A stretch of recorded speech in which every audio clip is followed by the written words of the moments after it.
grabando. Perfecto. Bueno, entonces, para que se entienda este video, para quienes están empezando a ver, venimos hablando de que la propuesta de la unidad 3 se inicia con un trabajo desarrollado por ustedes, en el cual tienen que planificar una clase. Esa planificación en clase, en principio, tiene que estar relacionado con una propuesta lúdica, una propuesta entretenida. Lo lúdico está conformado por el desafío, por la lógica que tiene que ver con el juego, que tiene que ver con algo entretenido, con algo desafiante, que está relacionado con el tiempo, con la competencia, con competir con compañeros, con iguales, que tiene reglas propias. Esos elementos, si ustedes van a pensar una actividad lúdica, por supuesto que tienen que tener los elementos del juego. Ustedes van a proponer a sus estudiantes jugar, entretenerse, divertirse, pero en ese juego va a estar incorporado el contenido que ustedes se proponen enseñar. Puede ser una clase introductoria de algún contenido que no se sabía antes. Tienen que tener en cuenta el nivel educativo, las trayectorias de sus estudiantes. Sí, por ejemplo, si es un nivel inicial en la lengua extranjera que ustedes tienen a cargo, tienen que pensar un contenido que sea acorde a ese nivel. También las edades tienen que tener en cuenta, y eso lo van a mencionar, lo van a señalar en la propuesta. Decíamos en la consigna, les propongo que pongan una introducción que no forma parte de la propuesta, de la planificación, no forma parte de la planificación, pero en esa introducción ustedes van a mencionar el contenido de forma coloquial, el nivel educativo de los estudiantes, las edades bueno, y un poco el contexto. Imagínense un poco el contexto, si se trata de una escuela pública, de una escuela privada, de qué características. Algo muy sencillo, muy breve, como para tener una idea del contexto general de a quienes ustedes están pensando como estudiantes. ¿Sí? Entonces, luego de esa introducción, vamos a empezar a trabajar los componentes de la programación, pensando la planificación de una clase. En principio la vamos a hacer lúdica, al menos en estas intervenciones, pero ya para esta clase les voy a agregar un video de un corto que se llama Mi vestido nuevo o algo por el estilo. Y ese corto, la intención que tiene es que ustedes puedan pensar una problemática institucional que tiene que ver con la sexualidad en nivel inicial, y al menos para el foro de la clase de hoy, yo les voy a proponer que pensemos de qué manera resolverían esa situación en la cual se encuentra la docente del corto. Pero si ustedes quieren, en vez de hacer una clase lúdica, porque por ahí no tienen facilidad para eso, quieren pensar, articular el contenido de la materia con un contenido transversal, también pueden pensar la consigna a partir de ese contenido, que puede ser el contenido transversal de la educación sexual integral, ¿sí? Y también les voy a proponer, en todo caso, si no quieren pensar un contenido atravesado por la ley de educación sexual, una clase, digo, pueden pensarlo con el contenido de la materia de la educación ambiental. Entonces, eso sería la consigna para el trabajo, que tenemos tiempo para resolverlo, porque la entrega, a ver, voy a recuperar el cronograma, así no digo pavadas. El cronograma nos indica que Bueno, la semana que viene tenemos una primera entrega de planificación, ¿sí? O sea que la primera entrega va a ser por foro y va a tener que contener estos componentes que vamos a hablar ahora en un ratito. Y ustedes van a poder elegir si continuar con la propuesta que venían pensando del foro anterior. En el caso de Juliana y de Leo, nos lo contaron en el foro. En el caso de quienes lo pensaron y no participaron en el foro, bueno, pueden seguir esa actividad o pueden pensar una actividad relacionada con algún contenido transversal a la materia. Pero siempre lo importante es que nunca perdamos el eje de que ustedes van a ser o son docentes de lengua extranjera. O sea que el contenido primordial, digamos, el contenido protagonista de la propuesta es el contenido de la lengua extranjera. Entonces, el resto de cosas son recursos pedagógicos. ¿Sí? Que se entienda esto, que recurso pedagógico o estrategia pedagógica son elementos que nos ayudan a nosotros como docentes a facilitar el aprendizaje del contenido protagonista.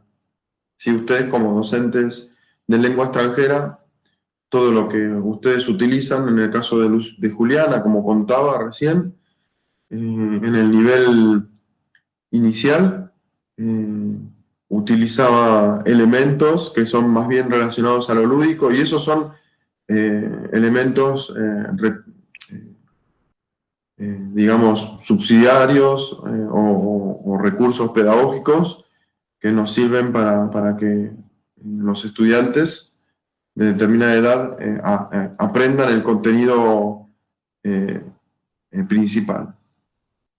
Bueno, entonces básicamente ahí tenemos como una de las primeras líneas que tienen que ver con la estrategia, con el recurso. Eh, y la idea de estrategia y recurso está estrechamente ligada con la planificación, por eso esta unidad tiene que ver tanto con estrategia como con planificación. Cuando nosotros hablamos de estrategia, o sea, nosotros ya estamos planificando de antes de que pensemos la estrategia, ¿sí? Pero la estrategia tiene que estar pensada desde el principio, ¿no? Cuando nosotros empezamos a planificar. Así lo mismo también la evaluación, pero ahora no vamos a hablar de evaluación, vamos a hablar de estrategia. Pero la planificación es aquello que en principio forma parte del currículum y forma parte del currículum de diferentes maneras, ¿no? Entonces, nosotros cuando vamos a empezar a pensar una materia, ya la estamos planificando, ya estamos en ese momento de planificación. De esta manera, también estamos dando cuenta de que una clase o un contenido no es solo aquello que sucede en el aula, sino que también es aquello que sucede previamente. Sí, pueden ser unos minutos antes, puede ser en algunos casos, puede ser un mes, 2 meses antes. Bueno, en el caso de la educación pública, cuando nosotros concursamos un cargo, ya tenemos un programa desarrollado para trabajar en clase. ¿Sí? En una selección también, una selección para cargo docente en una escuela privada, también tenemos algo pensado previamente, por ahí nos hacen una entrevista, entonces nosotros probablemente hayamos pensado algo o tengamos pensado algo según nuestra experiencia. Entonces, en esos momentos ya forman parte de nuestra materia. ¿Sí? Y bueno, y hay algunos elementos que acá Daniel Feldman nos propone que empecemos a pensar cuando pensamos la planificación. Em, em, y acá plantea de la necesidad de pensarlo previamente, ¿no? De no improvisar una clase. Acá dice, por ejemplo, que retoma el aspecto de la intencionalidad, de la acción intencional, eh, y los objetivos que tienen que estar presentes en una planificación, y habla de que la programación es un medio para buscar el mejor balance entre intenciones y restricciones.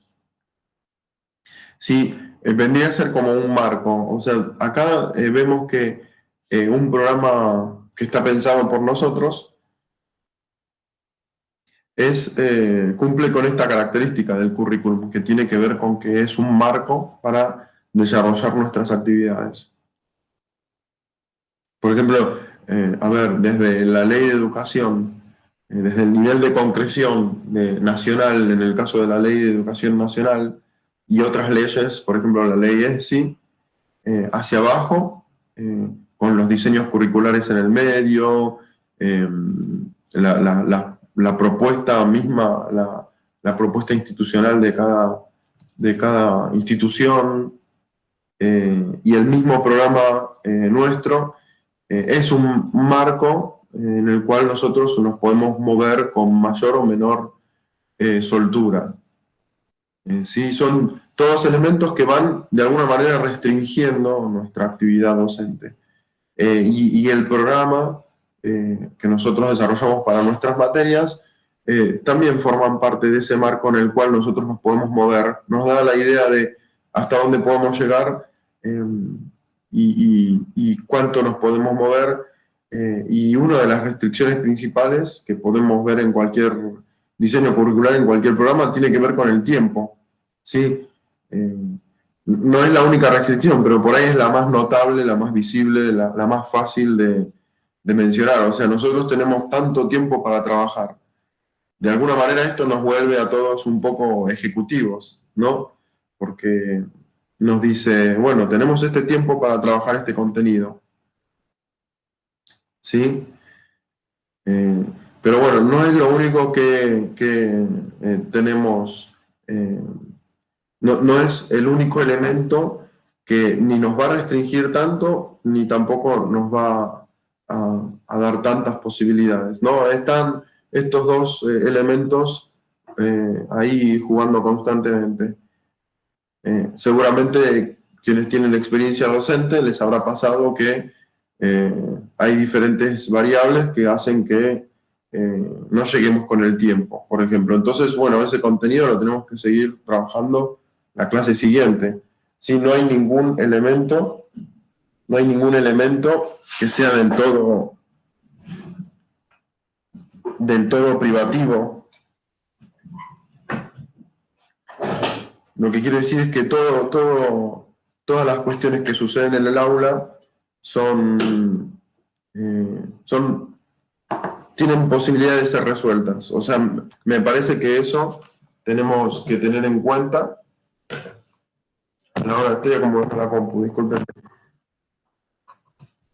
Todos estos elementos los podemos tener en cuenta a la hora de dar clase. Más allá de que naturalmente posiblemente los tengamos, pero si no caemos necesariamente en un enfoque ejecutivo, en esa persona que está obsesionada, digamos, con llegar con el contenido en determinado tiempo. ¿Qué tal, Mariano? Hola, ¿cómo va? ¿Cómo va? Todo bien. Entonces, este marco que nos posibilita mayor soltura digamos, no tanto en el currículum, en el diseño curricular, en el currículum teórico, sino mucho en el currículum real. ¿No? Esto me parece que incluso el currículum real tiene que ver con las realidades de los estudiantes. O sea, los estudiantes nos manifiestan sus necesidades, sus intereses, entonces ese es un marco de acción también. Eso nos da un marco de acción en el cual nosotros nos tenemos que poder manejar, más allá de lo que programemos, ¿sí? Pero no termino de ir al punto que quiero ir. La planificación, como la plantea Daniel Feldman, no es un imperativo que nosotros tengamos que lograr, sino que es un marco de acción.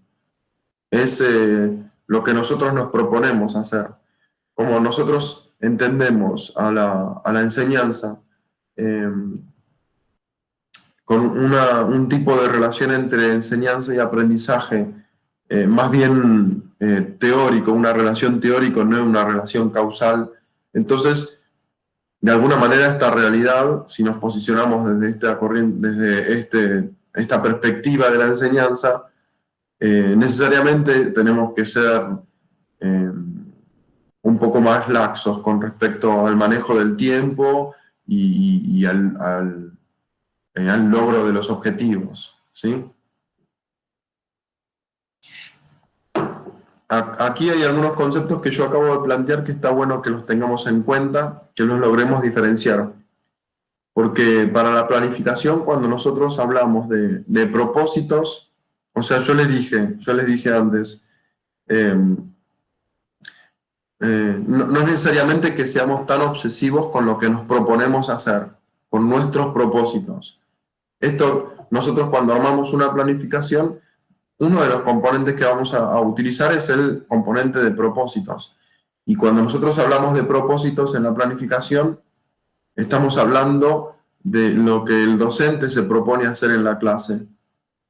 ¿Qué es aquello? ¿Cuáles son esas estrategias o cuáles son esos elementos que van a mencionar lo que nosotros como docentes vamos a hacer en clase para que los estudiantes entiendan la propuesta, alcancen los objetivos, comprendan el contenido?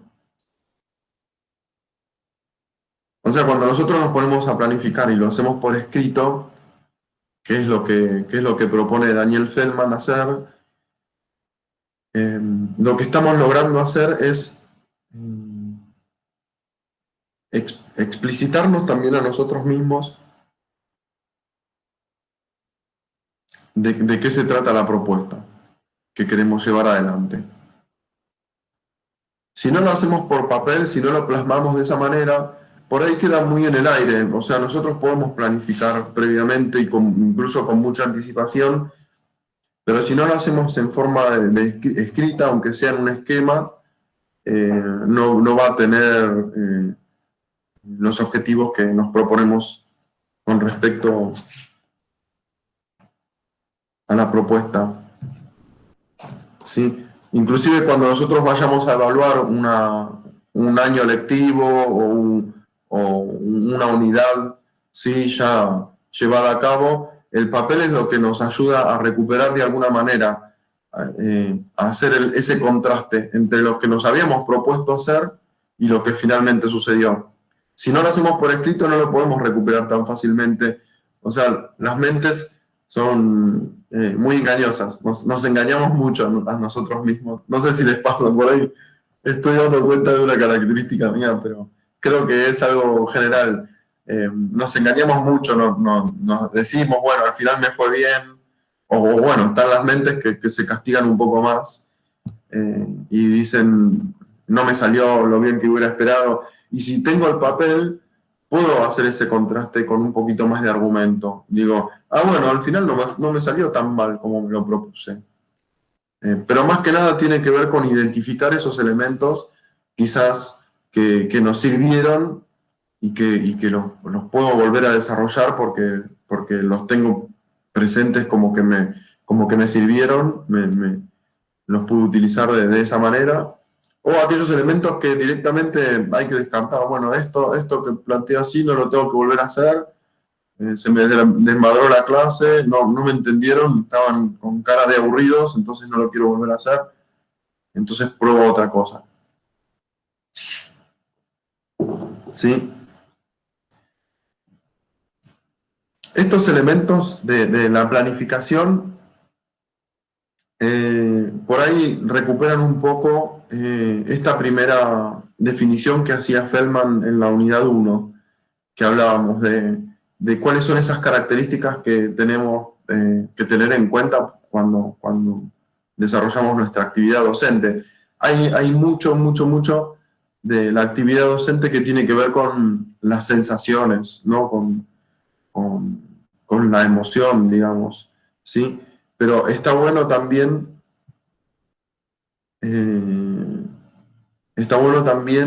sistematizar un poco la experiencia docente, porque de alguna manera esto profesionaliza la actividad.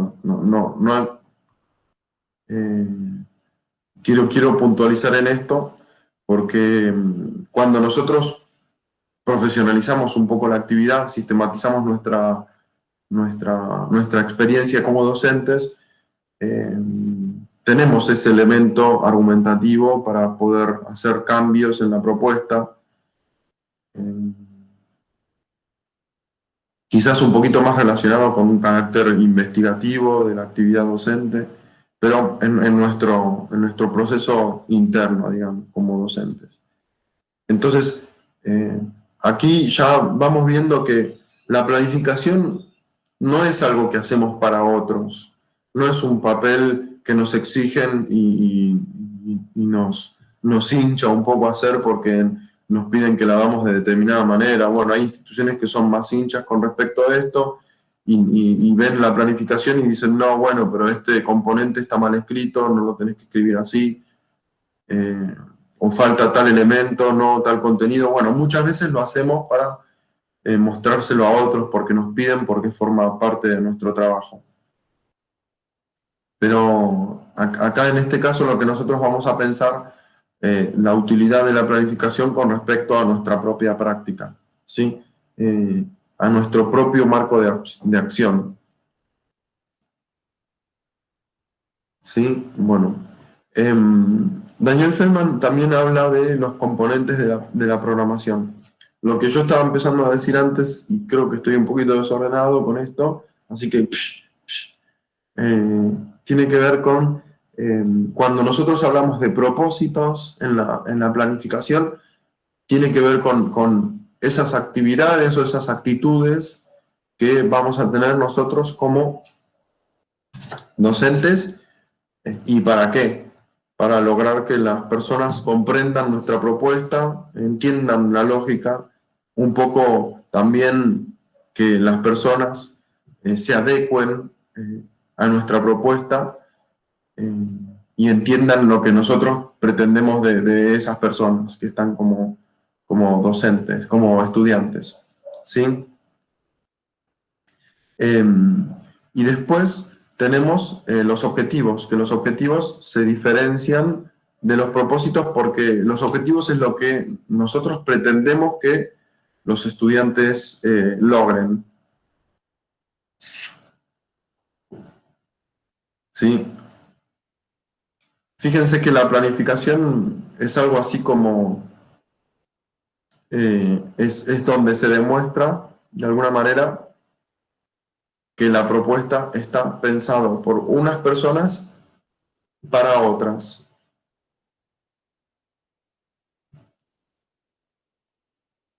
Está buenísimo también pensar que la planificación se va modificando a medida que pasa el tiempo, que pasa la clase, porque bueno, nosotros en función de situaciones de contexto y en función de las necesidades, por lo general necesariamente tenemos que cambiar algo de la propuesta. La realidad misma, o sea, no tiene que ver con nadie en especial. La realidad misma hace que nuestra propuesta tenga que ser modificada en determinados términos. Y como decíamos, es probable que nos pase más de una vez que, que no Sorry, quise apagar alcancemos. la cámara. ¿Eh? Quise apagar la cámara y de cualquier cosa. Está bien, igual, está muy bien. Que nosotros no lleguemos cuando terminado. O sea, el tiempo es una unidad en la cual no tenemos demasiado control, ¿no? Ese elemento arbitrario que no nos permite demasiado. Hay una canción de Calamaro que define el tiempo de una manera muy, muy divertida, pero es Ay, ahora no me sale, pero es como una especie de dictador el tiempo. El tiempo no le podemos discutir al tiempo que pase más, más lento o más rápido, ¿no? Igualmente está muy relacionado también a, a lo que nosotros percibimos del tiempo. A veces puede que nos entretengamos y el tiempo parece pasar un poco más rápido, pero nosotros podemos jugar un poquito con esa unidad, ¿no? Con la unidad tiempo, y aún así puede ser que o nos quede poco tiempo o pase demasiado rápido. Bueno, a mí me pasó muchas veces, más que nada al principio cuando empecé a dar clases en terciario, que lo que yo había pensado que iba a tardar 40 minutos, tardó 10 minutos, 20 minutos. Y es tremendo, eso quizás es peor que no te alcance el tiempo, porque después no sabes qué hacer, y menos con poca experiencia, ¿no? Bueno, no sabes qué hacer, empiezas a inventar cosas y se nota como demasiado, entonces ahí hay como un manejo poco experimentado del tiempo. Eh, entonces, nosotros en nuestra propuesta tenemos que tener esta relación con respecto al tiempo, por ejemplo, de poder ir manejándolo según nuestras necesidades. Y también nos marca un poco la propuesta, ¿sí? Eh, Después bueno, estábamos hablando de los propósitos que tienen que ver con lo que nosotros queremos hacer o nos proponemos hacer para que nuestros estudiantes logren esos objetivos que también están demarcados por nuestra propuesta. Nosotros pretendemos de nuestros estudiantes y de nuestras estudiantes que logren comprensión en un tema, ¿sí? En determinado tiempo, y después hay otro elemento que menciona Feldman en su texto, que habla del contenido, ¿sí? Ya venimos hablando desde la unidad 2 que el contenido es ese elemento de la educación que tiene que ver con una selección, pero también es una selección en la cual se suman algunos elementos que por ahí no los tenemos tan conscientes y que los naturalizamos, y a la vez esa selección está dejando afuera otros elementos que quizás esa selección la podemos hacer un poquito más consciente y dejarla de lado, en donde también el contenido donde también se trasluce de alguna manera algunas cuestiones que solamente se van a ver en el currículum real, ¿sí? Que no van a ser parte de la planificación, sino que lo vamos a ver más que nada en la acción de la clase, ¿sí? Eh, pero bueno, el contenido también en la planificación cobra un sentido particular porque nosotros estamos pensando el contenido con respecto al público que tenemos adelante. Entonces, Feldman va a hablar de esto como un diagnóstico clínico del contenido, ¿no? Nosotros vamos a pensar el contenido en función de el nivel educativo o el nivel, en muchos sentidos, con respecto o los códigos que manejan nuestros estudiantes y nuestras estudiantes. También vamos a pensar ya en la planificación, como les decía, el lugar que va a tener la evaluación. La evaluación siempre también va a ocupar determinado lugar, determinado rol, depende de la perspectiva que nosotros tengamos de evaluación. O sea que nosotros el contenido, la planificación también la vamos a pensar en función de cómo vamos a evaluar ese contenido. Sí, por dar un ejemplo, si nosotros hablamos de la evaluación desde una perspectiva más desde el control del aprendizaje. Entonces, ese contenido quizás tenga que ver más con elementos técnicos, con planificados desde el punto de vista de que hay algunas actividades que tienen que ser visibles en determinado momento para que se haga visible el aprendizaje de determinada habilidad o determinado aprendizaje.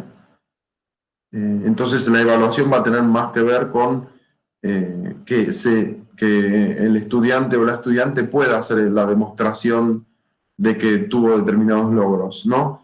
Y aparte esa evaluación va a tener que ver necesariamente con los objetivos que el docente se planteó, ¿no?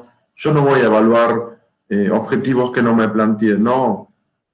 Parece una obviedad, pero por ahí alguna discusión que podemos llegar a tener con los estudiantes tienen que ver con que, bueno, yo aprendí de determinada manera este contenido, pero bueno, no estaban dentro de los objetivos del docente. O sea, puede ser una habilidad valiosa que obtuviste, que como yo como docente no me planteé. Puede ser válido y valioso, pero no se evaluó eso porque no está dentro de los objetivos.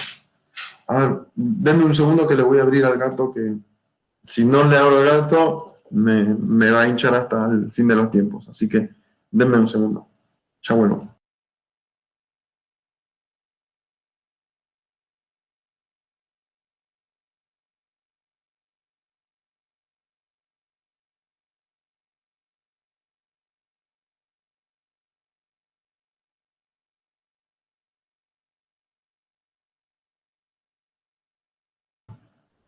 Bueno, bueno, a ver, yo cuando me empiezo a mezclar y me empiezo a trastabillar, me doy cuenta que hablé demasiado. Eh, ¿Cómo venimos hasta acá? Más o menos se entiende lo que estoy tratando de plantear. Eh, yo lo que estoy tratando de hacer es tratar de hacer una conexión entre lo que puede llegar a pasar o lo que pasa en una clase con lo que vamos viendo en los textos. Pero el texto de Daniel Feldman tiene que ver eh, con esto, que tenemos que tener en cuenta cuando hacemos una planificación, que puede ser que todos los elementos que forman parte de una planificación los tengamos más o menos en cuenta, los conozcamos, digamos, previamente, pero cuando nosotros empezamos a planificar de manera sistematizada, entonces cobramos una conciencia diferente con respecto a lo que significa dar clases, ¿no? Organizamos la propuesta educativa en componentes y lo hacemos explícito de alguna manera. Entonces estamos sistematizando nuestra experiencia. Por ejemplo, Daniel Feldman también habla de la organización de los contenidos y de la secuenciación de los contenidos. Si nosotros aprendimos un contenido y lo queremos enseñar, probablemente tengamos una idea de qué contenido va primero que cuál otro. Tengamos una noción de esta cuestión, ¿sí? Pero si nosotros lo sistematizamos, por ahí nos demos cuenta de que la actividad docente nos pone en un lugar diferente con respecto al contenido que teníamos cuando éramos estudiantes, ¿no? Nos pone más desde un rol de la actividad docente en relación al contenido. Entonces, por ahí nos exige que investiguemos o que nos acerquemos al contenido de una manera diferente. Y esto sucede cuando nos ponemos a pensar una clase. Y si nos ponemos en lugar del estudiante, pensamos, bueno, pero a ver, antes de este contenido, antes de explicar esto, puedo explicar otra cuestión diferente, algo intermedio, algo que sirva para que él o la estudiante comprenda este contenido o tenga una aproximación diferente al contenido. Esto sucede mucho con las actividades, o sea, si yo pongo ahí, Daniel Feldman también habla de las actividades y, por ejemplo, dice que las actividades pueden ser consideradas como recursos para el logro de ciertos propósitos. La definición de las actividades a desarrollar implica contestar preguntas del tipo: ¿cómo puedo ofrecer adecuadamente este contenido? ¿Qué deberían hacer los estudiantes para comprender este problema? ¿Sí? Esto, que nosotros nos hagamos preguntas como esta del estilo para la planificación, tiene que ver con anticiparse, digamos, de alguna manera, también. ¿Sí? Cada componente tiene una pregunta particular que nosotros nos podemos ir haciendo. Y al respondernos la pregunta, estamos de alguna manera desarrollando cada componente. Entonces, me parece que esto que menciona Daniel Feldman con respecto a las actividades que voy a llevar adelante, a las estrategias que voy a ir tejiendo para que mis estudiantes comprendan el contenido, va a estar relacionado en la propuesta educativa, va a estar relacionado con los recursos que voy a necesitar y que voy a tener que poner a disposición.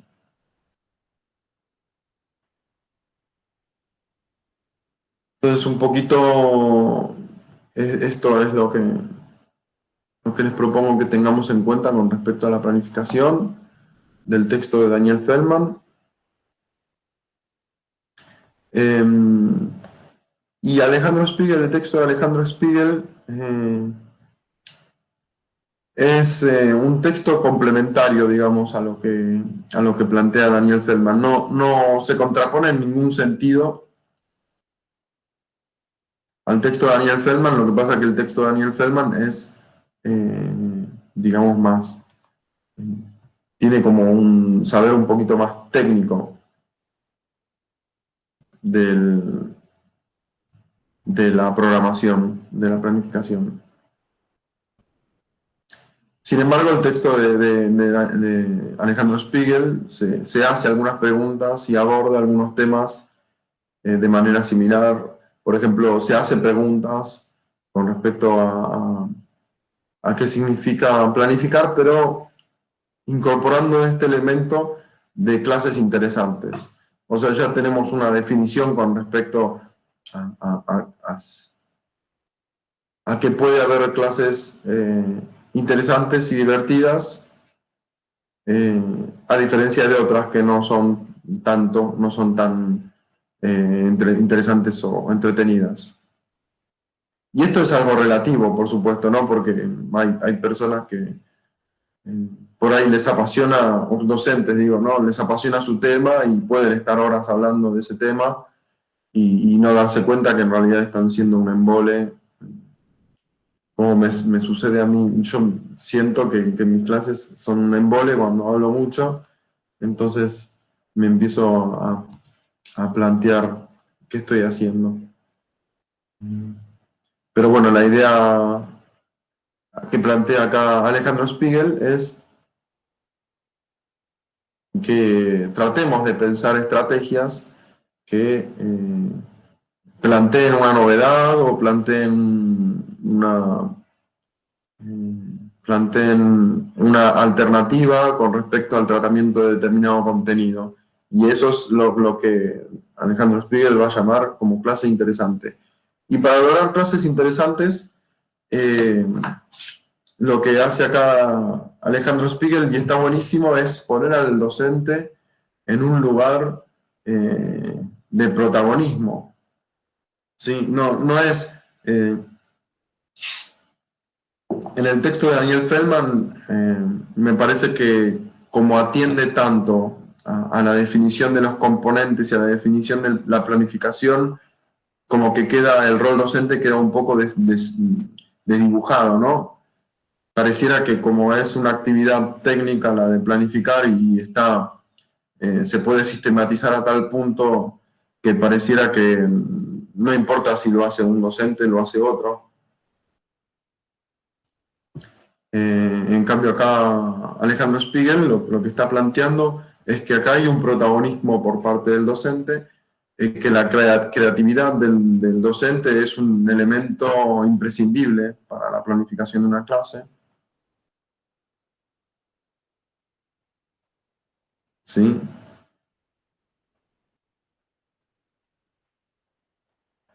Y que además pareciera ampliarse un poquito el marco de acción, eh, ese que parece ser prescriptivo desde que viene desde el diseño curricular.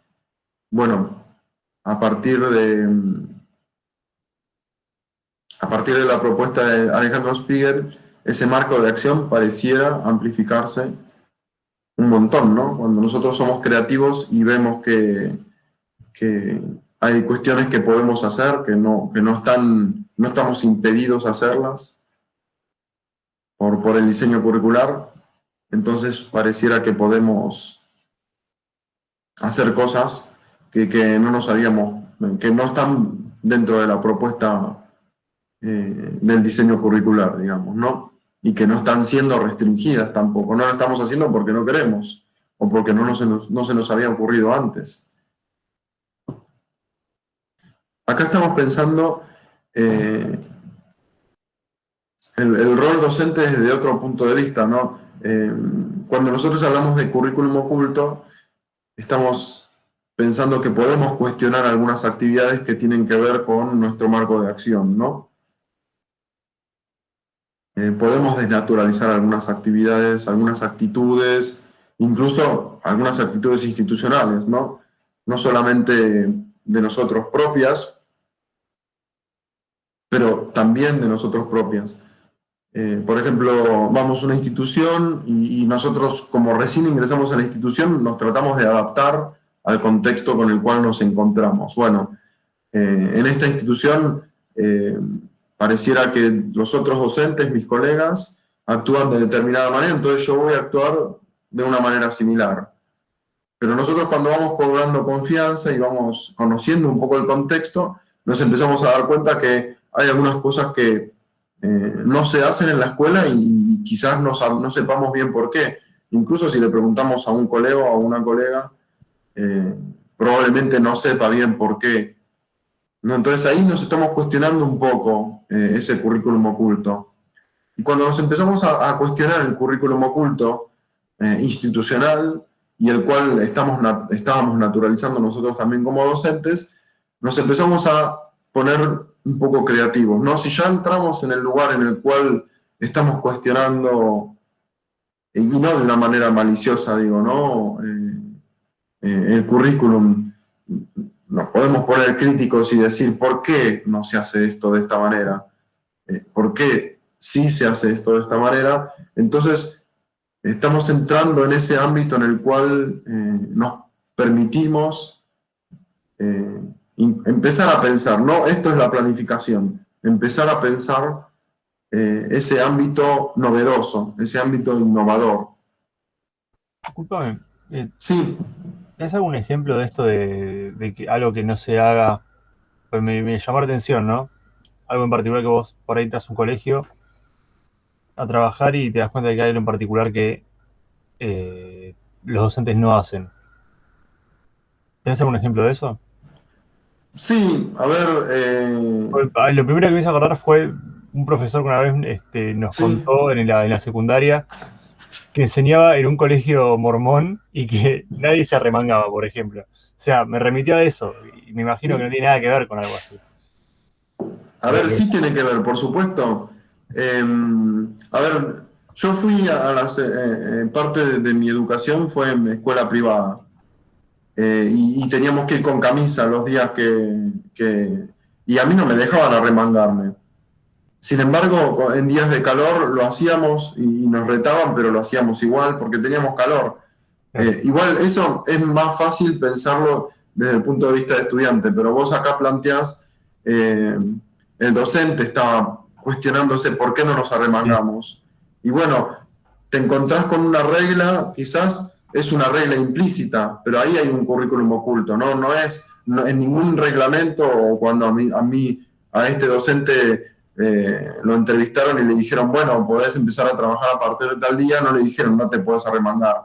Claro. Son algunas reglas que son implícitas, que te das cuenta. Pero, a ver, yo cuento una experiencia propia con respecto al currículum prescriptivo que forma parte del oculto.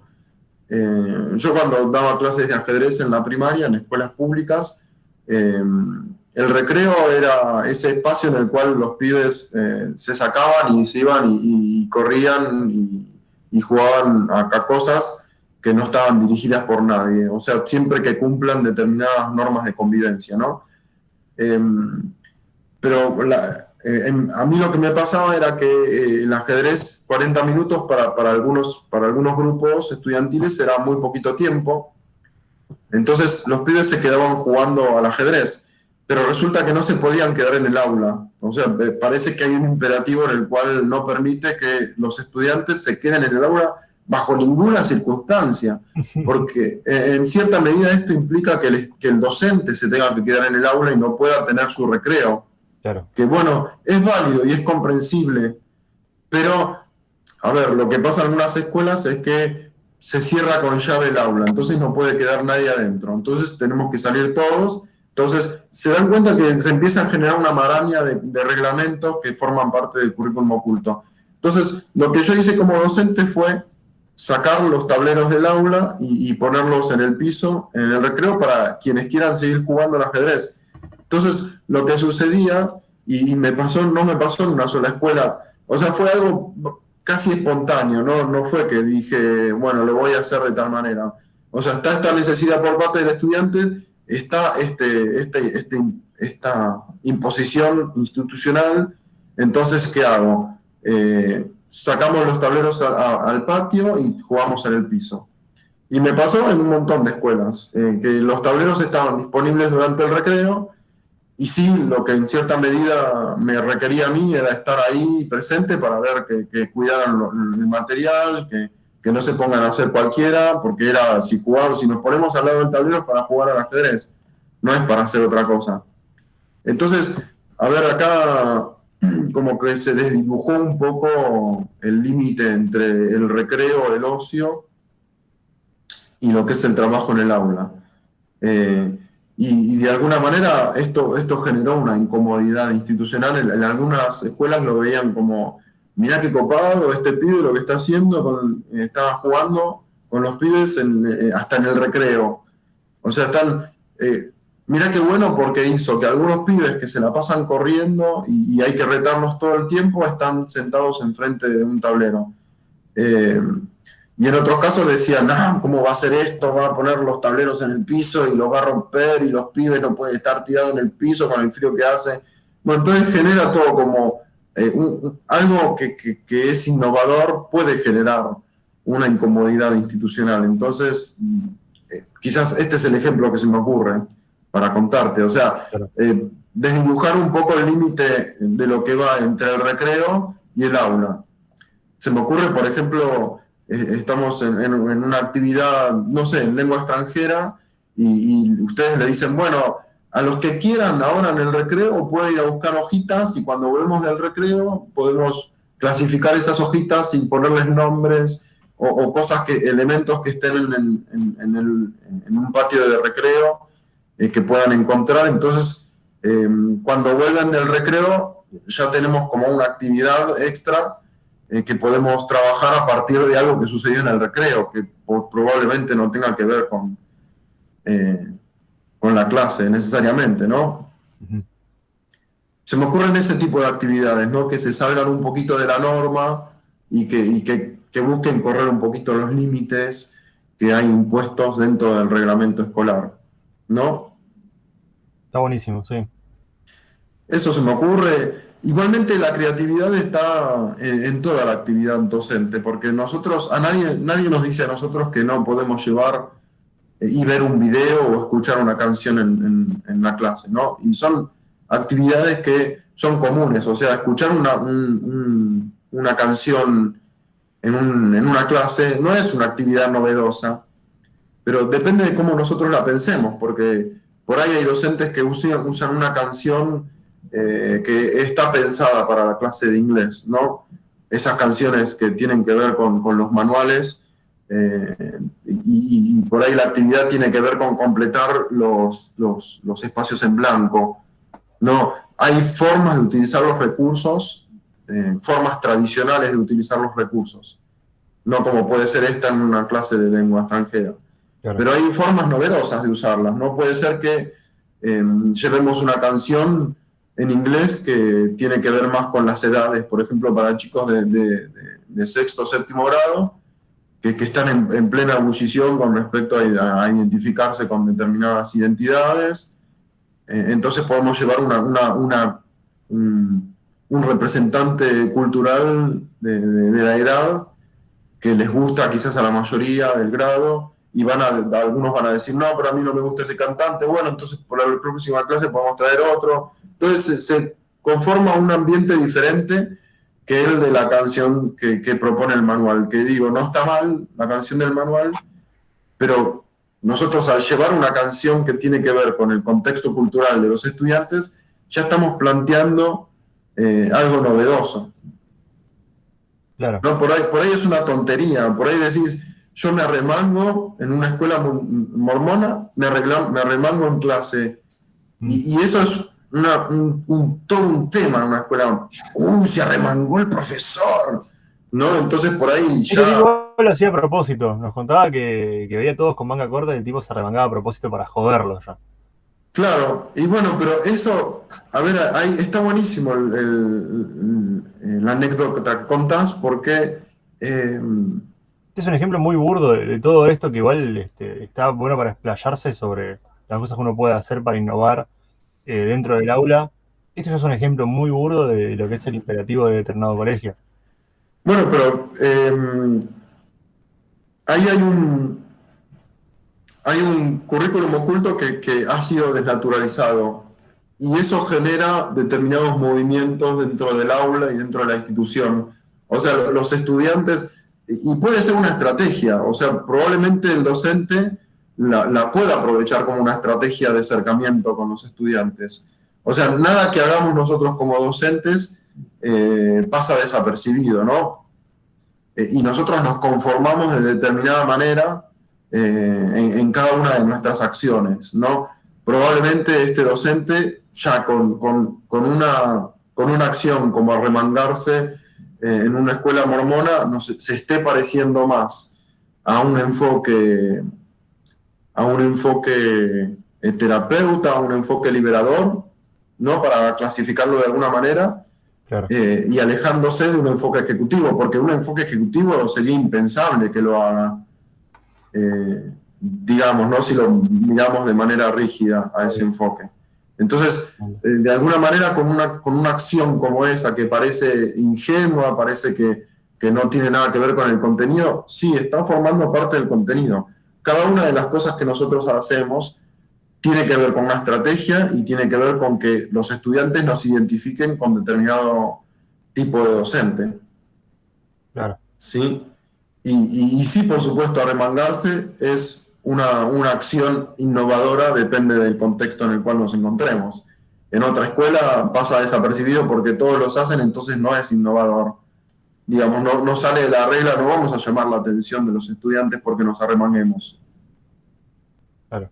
¿Sí? Increíble lo medieval que suena todo eso, ¿no? Pero bueno. No, bueno, pero a ver, lo que nosotros tenemos que entender como futuros docentes o como docentes es que es necesario que hagamos el ejercicio de hacer una lectura del contexto un poco más minucioso.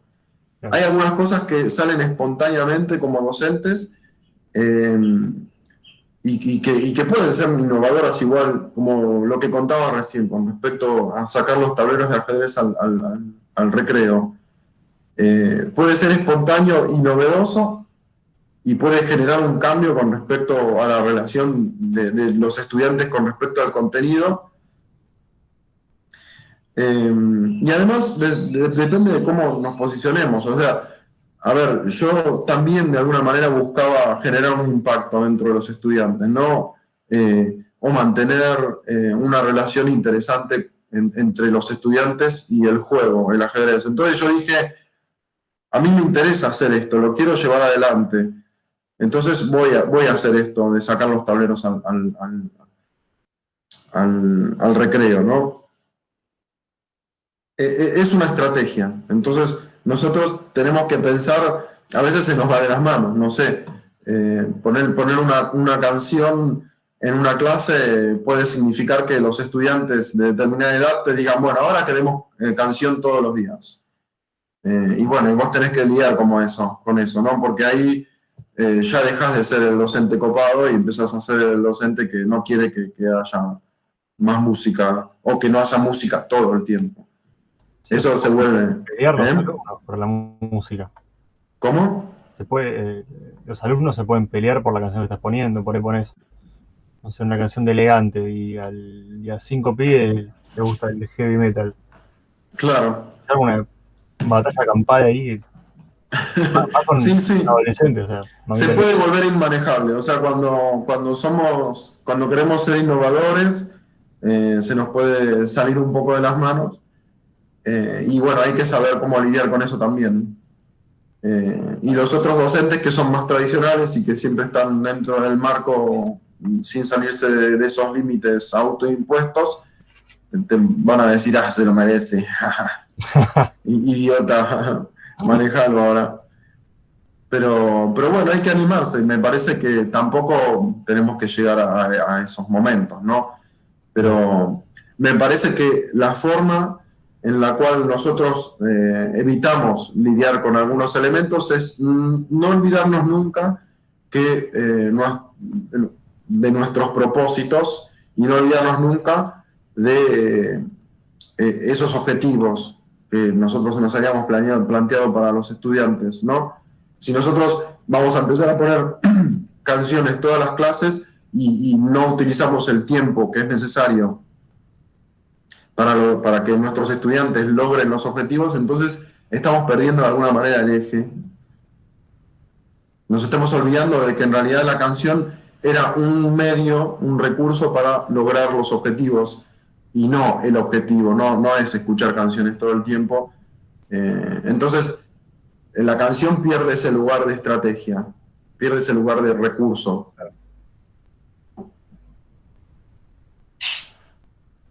Claro, entiendo. Sí, por ahí va un poquito como me interesa a mí que leamos el texto de Spiegel con respecto también a la propuesta de Daniel Feldman.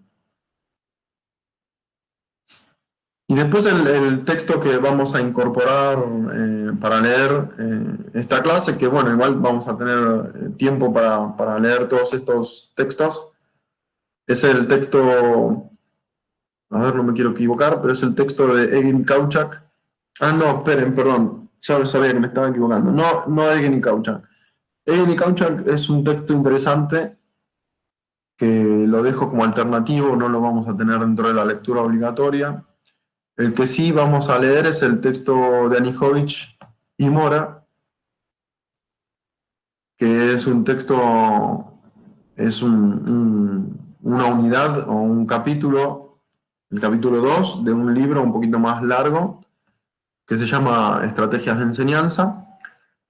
Y yo elegí la unidad 2 del texto de Anijovic y Mora, porque habla de las buenas preguntas, ¿sí? Habla de las preguntas como una estrategia, lo cual a mí me llamó la atención cuando yo leí el texto, me llamó la atención porque quizás la pregunta es un elemento que está como naturalizado, o sea, preguntamos todo el tiempo cuando estamos en clase o no tanto, ¿no?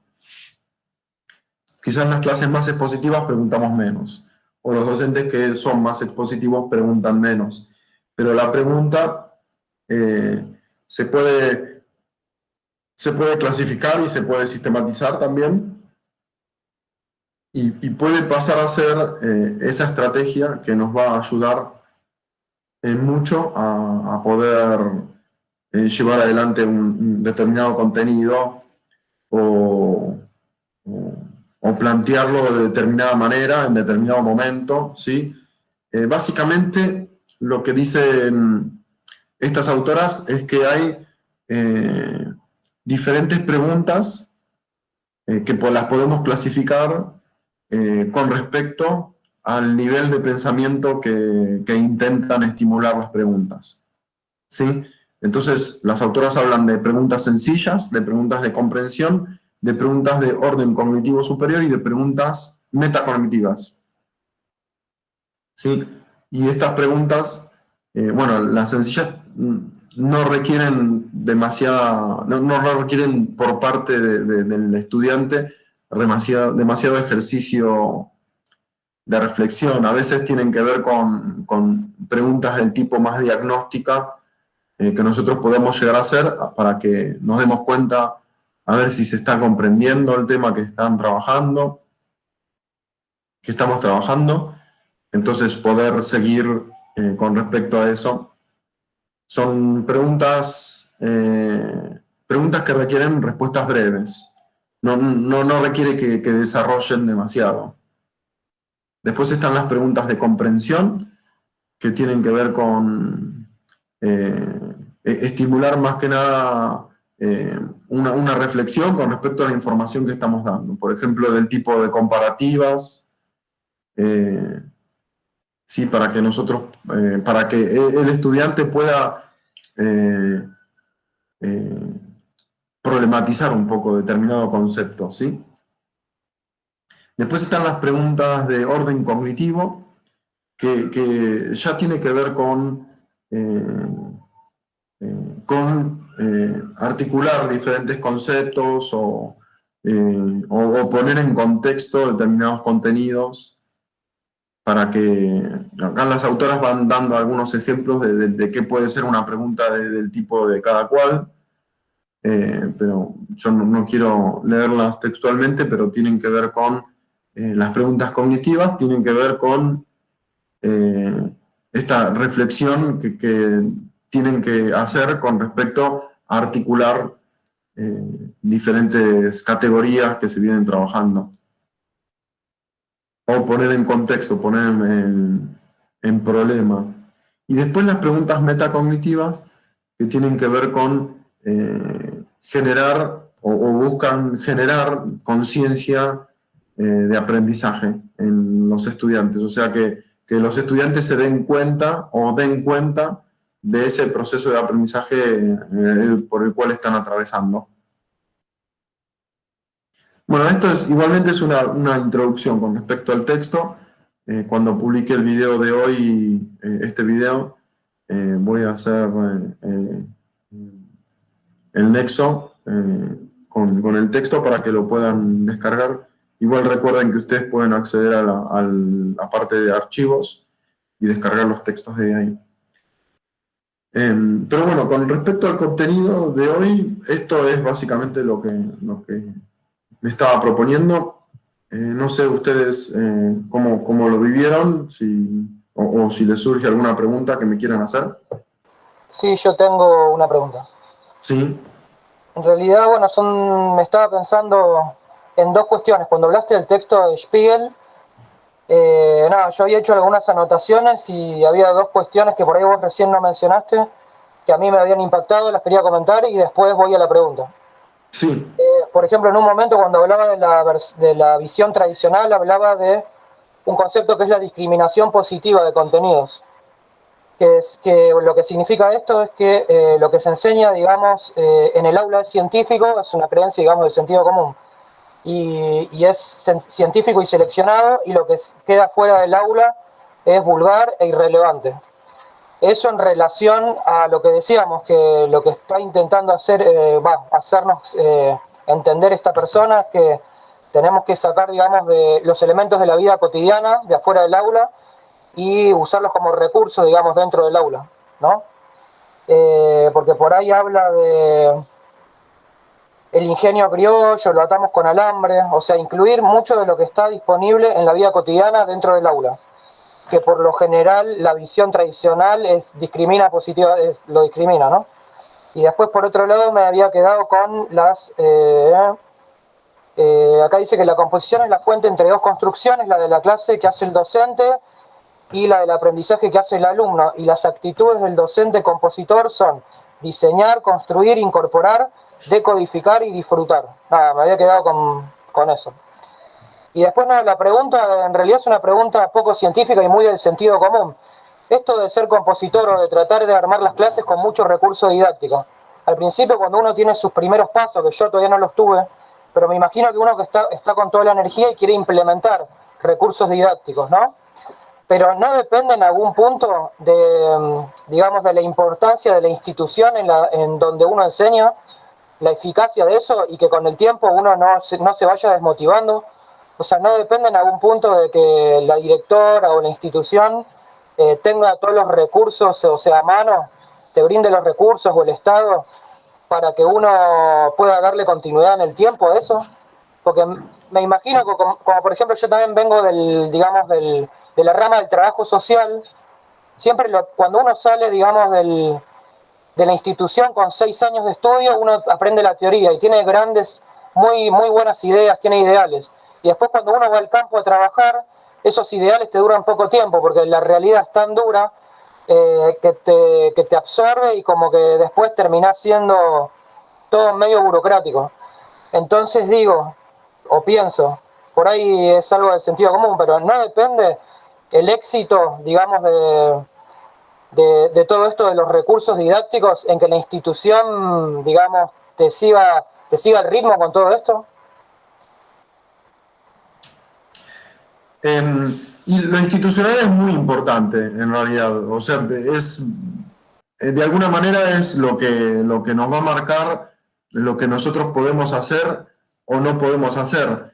Y me parece que en cierta medida no nos podemos salir tanto de eso. Y aparte, tenés razón que en muchas cuestiones la actividad docente puede tender a burocratizarse. Pero a mí me parece que la cuestión burocrática de la tarea docente, a mi parecer, y según mi experiencia también, no interviene prácticamente en nada en el dictado de clase. O sea, lo que para mí pasa con la docencia y que es de alguna manera lo que refiere Spiegel, y vos traes algunos elementos conceptuales interesantes del texto de Spiegel, tiene que ver con la libertad que nos permite el aula, más allá de algunos reglamentos o de algunas imposiciones no solamente institucionales, sino del currículum. Me parece que tiene mucho que ver con cómo nosotros nos relacionamos con el contenido, porque si a nosotros nos apasiona el contenido que nosotros estamos dictando, que bueno, el apasionamiento es muy relativo, repito, ¿no? Pero si nosotros somos personas ávidas en las cuales por ahí nos informamos o compartimos experiencias con los docentes de forma informal quizás, podemos obtener ideas a partir de esa relación, que no sea necesariamente en un contexto propuesto por la institución, ¿no? Que son estas jornadas de reflexión. A veces charlando informalmente con un docente, se nos ocurre una idea de cómo trabajar determinado contenido. O sea, creo que uno de los elementos que más nos permite innovar es la misma experiencia. Y la experiencia se hace en contexto. ¿Sí?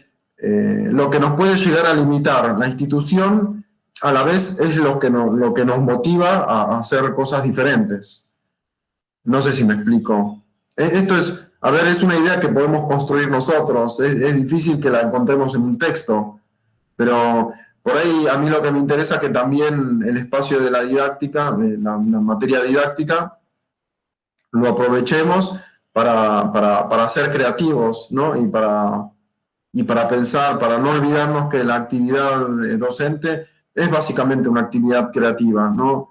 Nosotros cómo resolvemos determinados temas, de alguna manera descontextualizados, pero me parece que el elemento contexto, el elemento institucional, el elemento que nos da la realidad, que básicamente no lo podemos recrear de la misma manera, de ninguna manera, digamos, ese contexto rico que nos brinda la realidad, que incluso es difícil de abarcar en su totalidad, o imposible de abarcar en su totalidad, va a ser el elemento clave que nosotros nos va a permitir pensar de manera concreta nuestra propuesta, ¿no?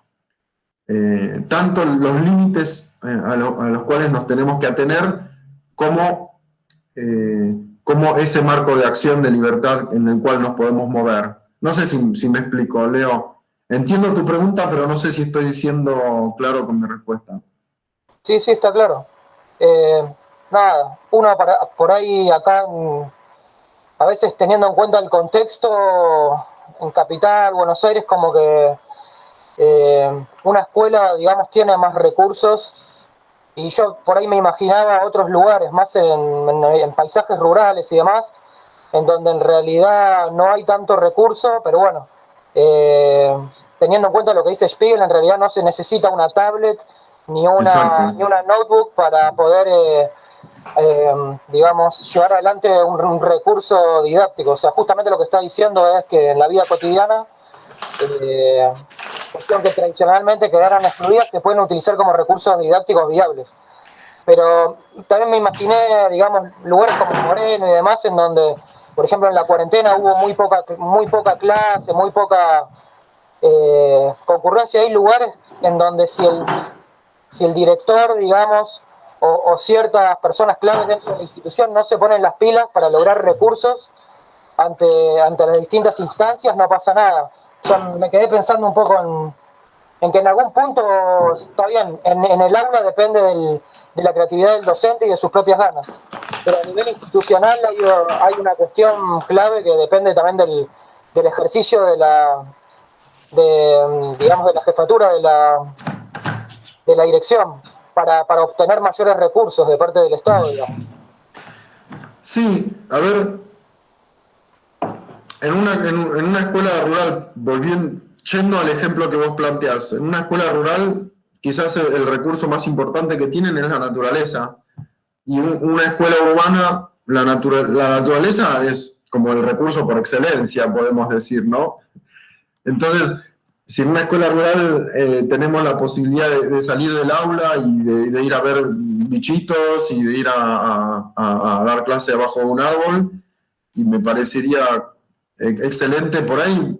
En una escuela rural tienen naturalizado que tienen todo ese espacio. Y yo estoy en una escuela urbana y miro alrededor y veo todo cemento y digo, uy, no tenemos esto para trabajar. Y ese recurso, difícil que lo puedas hacer, teniendo en cuenta las restricciones que hay con respecto a salir de la escuela, ¿no? Las dificultades que hay. Podemos ir a una plaza a un ratito, pero bueno, no es lo mismo que tener un campo ahí enfrente, qué sé yo, no sé, me imagino. O sea, los recursos, para mí, tienen mucho que ver con cómo los define Alejandro Spiegel. Pensemos que, si pensamos en la perspectiva del cognitivismo, que en realidad todos los recursos son simbólicos, nosotros podemos ver como docentes el pasto bajo de un árbol como un recurso pedagógico, por ejemplo, y así lo podemos ver también a la pizarra electrónica. A ver, la pizarra electrónica no es de por sí un buen recurso. O sea, mucho tiene que ver el sentido que nosotros le demos a la pizarra electrónica, ¿no? La pizarra electrónica parece ser como, wow, el recurso, con esto podemos hacer un montón de cosas, pero si el docente lo usa como un pizarrón, entonces no está aprovechando el recurso. No, debería haber algo más en la pizarra electrónica que pueda brindar, a diferencia de lo que brinda un pizarrón.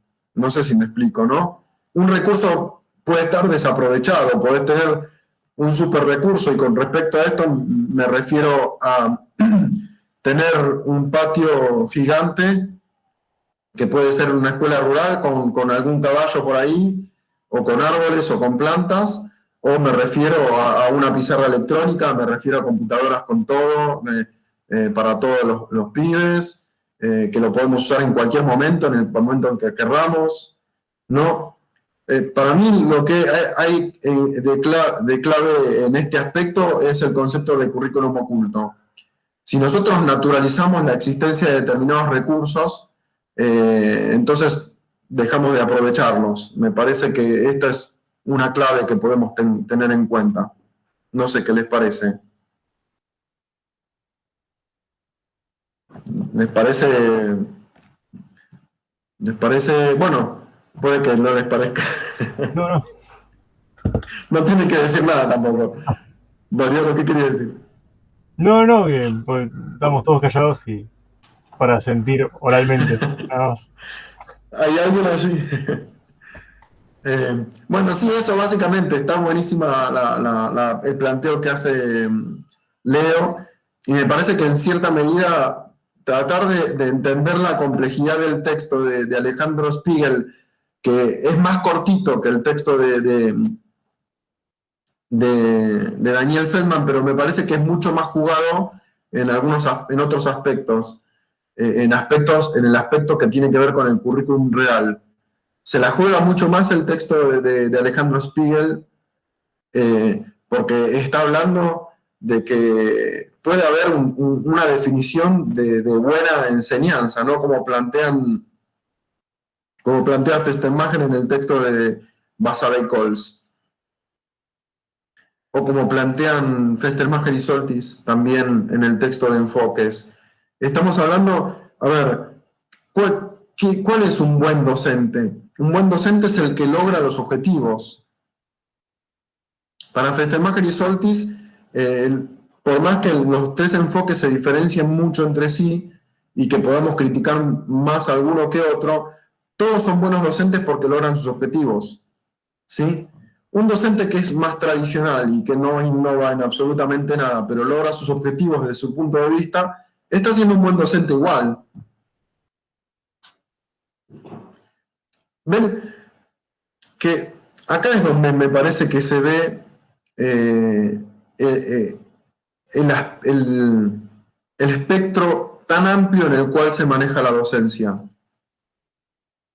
Sí, porque la docencia puede ir en diferentes caminos.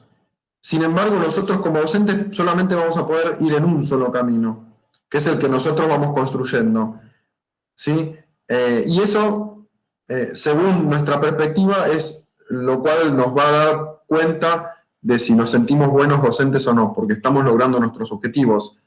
Y también para saber mucho de si estamos logrando nuestros objetivos, tenemos que desarrollar esa planificación. Tenemos que hacerlo de forma explícita. Tenemos que tener en cuenta que nosotros nos habíamos propuesto determinada cosa y tratar de lograrla, ¿sí? Y si la logramos, de alguna manera, en términos parciales puede ser, nos podemos sentir contentos porque logramos nuestra tarea, ¿sí? Entonces, esto es donde vendría a jugar el papel, de manera resumida, la planificación, las estrategias y los recursos. Nosotros planificamos, nos proponemos determinados objetivos, decimos vamos a desarrollar esta tarea de determinada manera, vamos a utilizar determinados recursos, que son los que tengo a mano, que son los que puedo utilizar, los llevo adelante, pasan las clases, voy logrando algunas cosas no las logro, entonces modifico, y cuando llega a determinado momento y veo que mis estudiantes comprendieron el contenido, entonces me sentiré satisfecho. Y si hay algunas cosas que ayudaron más que otras, las voy a tener más en cuenta a la hora de volver a trabajar ese contenido. Entonces, de esa manera, quizás yo me voy conformando como determinado docente, de determinado enfoque. No necesariamente lo tengo que racionalizar, o sea, soy lo que soy, qué sé yo, pero lo importante es que de alguna manera logré mi objetivo, logré que mis estudiantes se interesen en la materia, logré que saquen buenas notas, ¿no? O logré que obtengan buenos resultados, ¿sí? Vamos a ir construyendo esta idea, no la tenemos que tener del todo cerrada, hoy tampoco.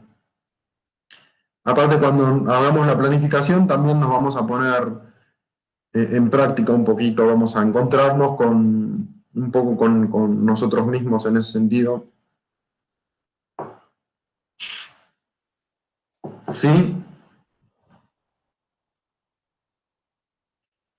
Bueno. Sí.